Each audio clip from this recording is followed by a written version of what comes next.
بسم اللہ الرحمن الرحیم۔ قربانی کے حوالے سے ہمارے معاشرے کے اندر بہت ساری ایسی باتیں پائی جاتی ہیں جن کا قربانی سے کوئی تعلق نہیں ہوتا۔ ان میں سے ایک بات یہ ہے کہ جو اکٹھے لوگ رہتے ہیں بھائی، تو ایک کہتا ہے کہ ایک سال ایک بھائی کرے گا، دوسرے سال دوسرا بھائی کرے گا، تیسرے سال تیسرا بھائی کرے گا۔ حالانکہ اس طرح نہیں ہے۔ اگر 7 بھائی ہیں اور 7 کے ساتھ صاحب نصاب ہیں تو سب کے اوپر قربانی واجب ہے۔ اگر 7 بھائی ہیں اور 7 کے ساتھ ہی صاحب نصاب نہیں ہے تو کسی کے اوپر قربانی واجب نہیں۔ ایک اور غلط فہمی پائی جاتی ہے کہ ہم سارے بھائی اکٹھے مل کے ہم پیسے اکٹھے کر لیں گے اور ایک حصہ ملا لیں گے یا ایک جانور خرید لیں گے۔ یہ بھی غلط ہے۔ اس کی ایک صورت جائز کی یہ بھی ہو سکتی ہے کہ سارے احباب پیسے ملائیں اور ایک شخص کو اس پیسے کا مالک بنا دیں، تو پھر اسی ایک کی طرف سے قربانی ہوگی۔ اور ایک اور غلط فہمی پائی جاتی ہے کہ جو شخص فوت ہو چکا ہوتا ہے، مثال کے طور پر کسی کا والد، وہ کہتے قربانی تو اسی کی طرف سے ہو رہی ہے، میں اپنی طرف سے تو نہیں کرتا، میں تو حاجی صاحب کی طرف سے کرتا ہوں، یا والد صاحب کا نام لیتا ہے۔ حالانکہ شرعاً وہ مکلف نہیں رہا، اس لیے کہ وہ فوت ہو گیا، اس کے اوپر قربانی واجب ہی نہیں ہے۔ جو احکام ہے شرع کے، یہ زندہ انسانوں کے لیے ہیں، لہٰذا زندہ انسان کے اوپر قربانی واجب ہوگی۔ مرحوم کے اصالِ ثواب کے لیے آپ کرتے ہیں تو اس کو ثواب تو ملے گا، لیکن فرض واجب اس کے اوپر نہیں ہے۔ واجب آپ کے اوپر قربانی ہے، اس لیے کہ زندہ آپ ہیں، آپ شریعت کے مکلف ہیں۔ اور ایک اور غلط فہمی پائی جاتی ہے، لوگ کہتے ہیں کہ ہم تو حضور پر نور صلی اللہ علیہ وسلم کے نام کی قربانی کرتے ہیں، اپنی قربانیاں نہیں کرتے۔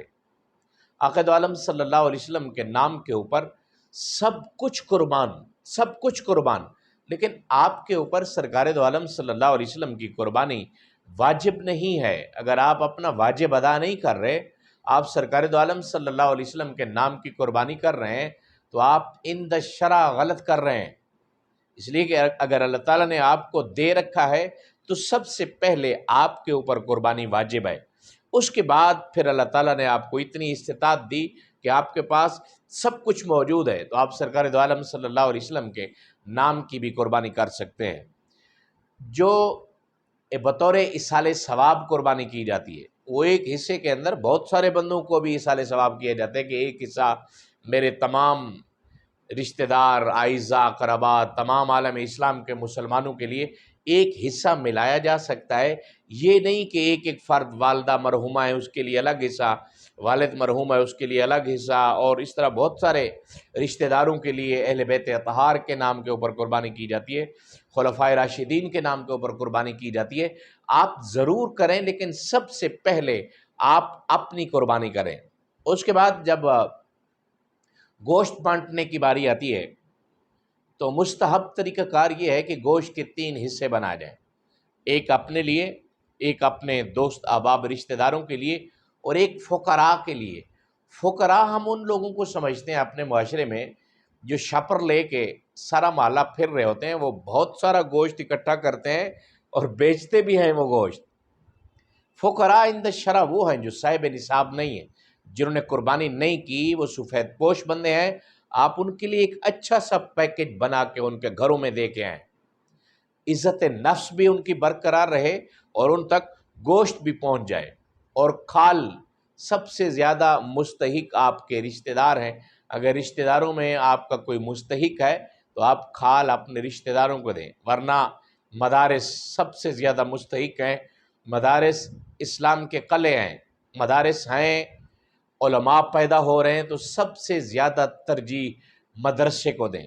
اللہ تعالیٰ ہم سب کو یہ قربانی کے مسائل سیکھنے کی، ان کے اوپر عمل کرنے کی توفیق عطا فرمائے۔ آخر میں ایک اور مسئلہ بھی بتا دوں، قربانی والے دن سنت یہ ہے کہ قربانی تک کچھ نہ کھایا پیا جائے۔